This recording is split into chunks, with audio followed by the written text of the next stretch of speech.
Bishalgarh bypass সড়কে একসাথে 4টি দোকানে চুরি, আতঙ্কে ব্যবসায়ী। নেশা বিক্রির দৌড়ে এগিয়ে একাংশ মহিলা। বিশালগড়ে হচ্ছেটা কি? চুরির যন্ত্রণায় আতঙ্কিত এলাকাবাসী।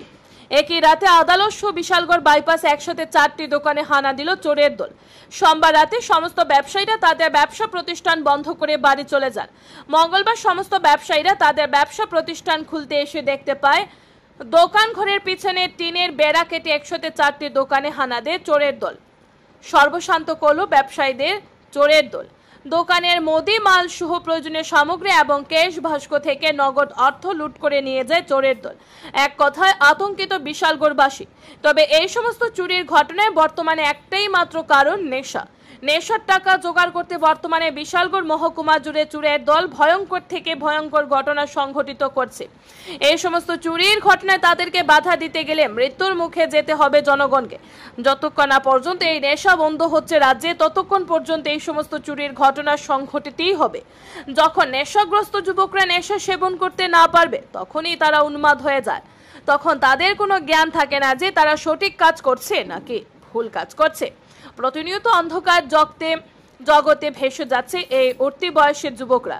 এই সমস্ত যুবকদের নেশায় আসক্ত করতে বিশালগড় মহকুমা জুড়ে অফিস টিলা, গডাউন সংলগ্ন এলাকা, অফিস টিলা, একাধিক রেস্টুরেন্টের মালিকের সহ ধর্মিনী, কাপড় ব্যবসায়ী, বর্তমানে মহিলারাও নেশা বিক্রি করার ক্ষেত্রে নেমে পড়েছে। তাছাড়া বর্তমানে বিশালগড় মহকুমা জুড়ে যুবকদের থেকে যুবতীরা এখন এই ব্রাউন সুগারের নেশায় প্রচুর পরিমাণে আসক্ত হয়ে পড়ছে।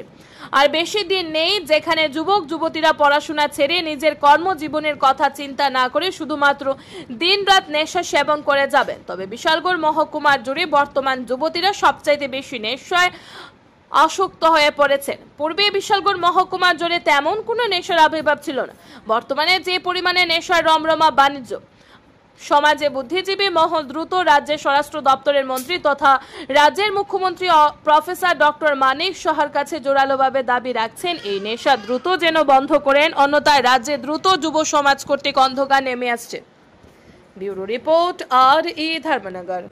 দোকানগুলো দরজা খুলে পেছন দিক দিয়ে সবগুলো বেড়া কেটে ভিতর থেকে প্রচুর পরিমাণে মাল নিয়ে গেছে।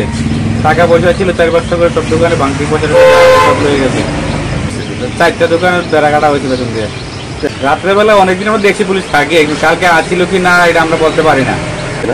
3টা দোকান তো চুরি হয়েছে বেশি, আনুমানিক 4-5 হাজার টাকা তো হবে, যে নিজের সিগারেট, চকলেট ফকেট, আইসক্রিম, বিভিন্ন কেক সেক সহকারে।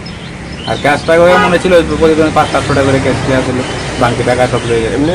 এখন আইসি বাড়ি তো জানামো।